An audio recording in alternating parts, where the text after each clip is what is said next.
Hello and welcome.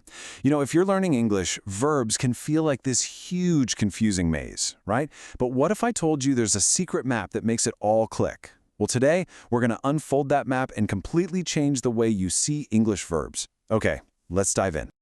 First things first, let's just get it out there. So many students feel totally lost when it comes to verbs. And honestly, that is completely normal. It feels hard because nobody's ever really explained the logic behind the whole system. So trust me, it's not you, it's the way it's usually taught. And that's our big promise for this explainer. Forget memorizing endless lists of rules that don't seem to connect. The goal here is to get the why, to see the language from the inside out, pretty much the way a native speaker feels it. It's all about understanding the system, not just collecting the pieces. So where do we start? Well, we start with the single most important part of any English sentence, the verb. The absolute best way to think about a verb is like this. It's the engine of the sentence. Without it, the sentence just sits there. It can't go anywhere. Yeah, every single complete sentence in English has to have a verb. It's the one thing you can't leave out. It's the word that tells you what's happening, either an action, something you can do, or a state of being, something you are or feel. And those verbs basically fall into two main buckets. On one side, you've got action verbs, which describe activities, things like run or write. And on the other, you have stative verbs, which describe states or feelings like know or love. The key difference is so simple. One is about doing, the other is about being. Okay, so we've established that a verb is the engine. Got it. But how do we control that engine? How do we make it say exactly what we mean?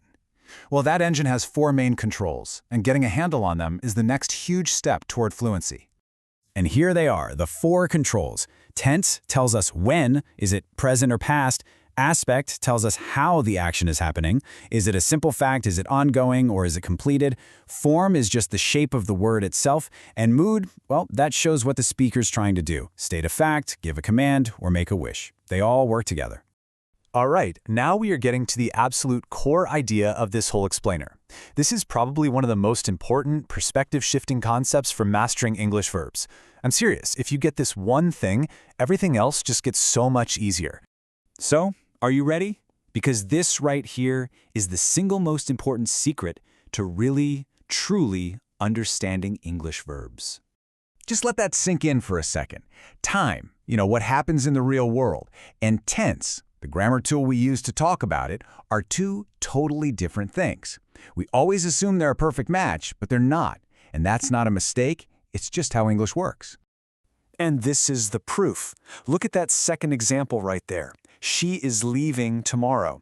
The grammar, the tense, is present continuous. But the time we're talking about, that's clearly the future. This is a perfect illustration of how we use these grammar tools, these tenses, really flexibly to talk about real-world time. So if the rules aren't as simple as use present tense for present time, then how do you navigate all this? Well, you need a map. A clear, visual guide to the whole system. And that's exactly what we have for you. This table, right here, this is your map. Now, don't look at it as 12 separate things you have to memorize. That's the old way. Instead, look at the logic. It's just the 3 time frames, present, past, and future, combined with those 4 aspects we mentioned earlier. 3 times 4 is 12. That's the entire system, all laid out in one beautiful logical grid. And I really can't stress this enough. Your goal is not to memorize every single box on that grid. Your goal is to understand how the grid itself works. Because when you understand the system, you can build any tense you need whenever you need it. Now that is real power. And just like that, we've gone from that feeling of confusion to a place of real clarity. We've laid down this incredibly strong foundation that you can now build the rest of your English skills on top of. Okay, so let's do a super quick review of what we've covered. A verb is the engine of a sentence. It has 4 controls that give it its precise meaning. The absolute key, the secret, is that grammatical tense is not the same thing as real-world time. And finally, those 12 tenses, they're not random. They are part of a beautifully logical system. So we'll leave you with this thought.